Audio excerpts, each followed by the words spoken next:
Ja vidim Smederevac, Da pored se Sinova, snalaze. da jeste, imaće šumu svoju ili će kupiti. Najviše vidim drva. Ljudi ne razume, mi se uopšte ne vraćamo u nekom svetskom sistemu vrednosti. Mi uopšte nećemo živjeti kao što ima Nemačka sistem, Australija, Kanada, pa Švajcarska, sve te evropske zemlje.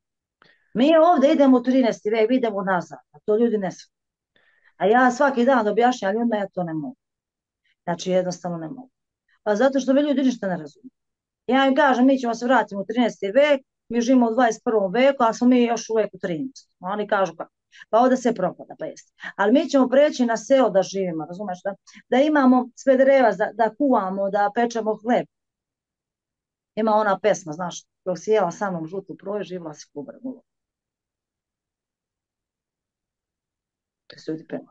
To je narodska pesma i u njoj sve spevamo. Tako ćemo se vratiti na selo. Ko bude došao na selo zbog svega, ne samo zbog krize, zbog nemaštine, zbog skupoće, zbog psihičke problema sa glavom, razumeš? Znači pritiska koji ćemo doživjeti ovdje. Pogotovo kad čuju čipovanje, ima svi da beže. To će ti biti bežanje kao što je bila korona. Da preživiš i ideš u selo. Onda su svi bili ovdje po selima, po Lučanu, po Požegi, po Zlatiboru. I napuštaju su čak neki posle. Nije se nišlo na poslu, bilo zatvoreno. Svi su pobjeli. Tako će ti biti, dolazi tako vreme vraćanja na selo. I ko bude imao poljoprivredu svoju, znači da posadi krompir, paradajz, papriku, taj će preživjeti. Ja to s njima pričam, ali ne znam kako mene ljudi ništa ne čuju dok se ne desi. Kad se desi, to se desi. Tako da će biti ovdje čitava ludica. I ja vidim kako ti još depresiju, vidim dosta upisano. Žao mi je omad, najviše žao dece. Mnogo saobraćaja, mnogo dece. Čak više će da pogine nego što će da se rodi. I u narednih 5 godina ne vidim puno dece. Ako da, Bog da imaju, eto, ja volim da imaju više dece, a neki će odlučivati samo na jednu ili na jednu. Onda vidim da će omlad izgubiti plodnost od stresova, znaš. Ne samo da će biti tom kao naslednim putem, nemaš dece. Nisi plodan. Pravila si zauške, pa nemaš dece.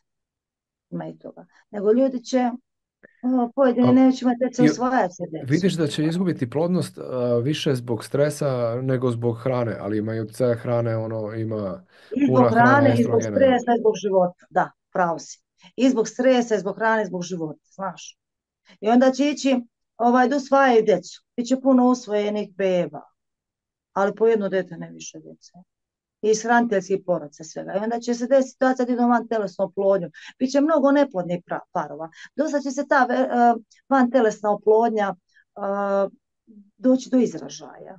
Znači oni žele tako. Da, sad se to vidi iz godine u godinu, to se vidi. A svi će tići da vaš daš, ili surogat majka, nemam dece, ne mogu ja da imam dece, devojke, bit će mnogo devojaka neudatih i neoženjenih momaka, da će želiti imaju djecu, pa skupljat će par, uzmaće kredite od plate da surogat majka, kao što je Marija pevačica uzela, mislim, dobila dete tako.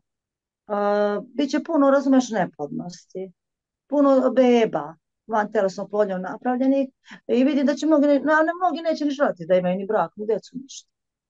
Vidim mnogo ljudi koji su omladine, pogotovo omladine, koji su prešli 35, 40 godina, 45, 50 da su sami, vidim ih u duši da su sami. U kući ih vidim da su sami. U Srbiji ih vidim da su sami. To će biti kod nas mnogo više nego na zapadu. Znaš. I to će se produžiti tamo do 20-30 godina. A vidim mnogo parova koji ne žele jednostavno da imaju decu. Rade, imaju svoju platu, ne žele. Neće obavezno. Mnogo razvoda brakova i vidim mnogo nasilja u porodici, samoubistava muževa, žena, najviše će žene stradati, to mi isto žao, a najviše mi žao dece. Jer svaki dan neko dete padne, umre, vidiš, utopi se. Ja to zovem nasilna presija, ovaj dečko sad što je isto u jezeru. Se udavio, što mu je drugo rekao da skoči. Danas gledam na internetu, on je se udavio. Nije znao da pliva. Mnogo će biti nepažnje. Ja zovem nepažnja i prisilne nasilne smrti. Moraju roditelji da obrate pažnju s kim se deca druže. Gde ih šalju, s kim ih šalju, jer nećeš imati više prijatelja. Među prijateljima su ti neprijatelji, znaš što? Samo što to ljudi ne znaju. Među prijateljima? Među prijateljima su ti neprijatelji. Jer uvek te izda rođeni brat, rođeni rođak, prvi komšija, najbolji drug, je li tako?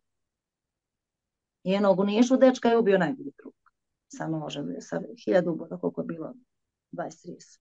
Na dete sa što je on išao, što je mislim da je bilo prošle godine, na tavanu što je ga ubio. Da. Toga. Eto, to mi je bio najbolji drug, išao je sa njim. Među prijateljima su i neprijatelji. Ne kaže se džabe isto, kod nas u Srbiji se kaže i ovdje kod me u Užicu. Čuvaj ženu od kućnog prijatelja, ali nemoj nikad od komšije.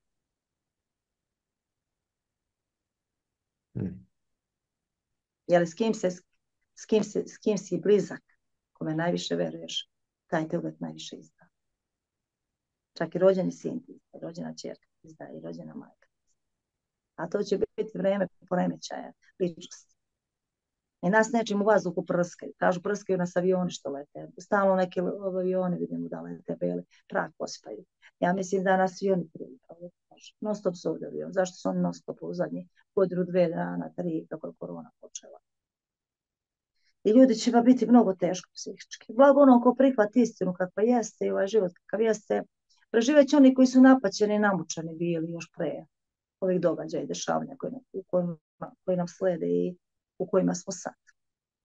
Samo će jaki pobediti psihički. I blago onomu ko nađe svoj mir. Znaš, ja sam svoj mir našla u mom detu i najviše sam našla u manastirima. To me učini srećno. Na liturgiji, na postu, na molitvi. Tu imam neki svoj mir, najviše nađe u manastiru. A u ovom životu nekog mira specijalno nema. Znaš. Evo. Tako da će biti teška borba za život, a ne za vlast, za život. Ali pošto smo mi navikli da se mučimo stalno, tako da ćemo mnogi će preživjeti ovo što nas čeka. Tako da vidim da ćemo svi izaći iz ovog ludila, što ja kažem, ludila. Ali tek 2027. mora nešto da se desi.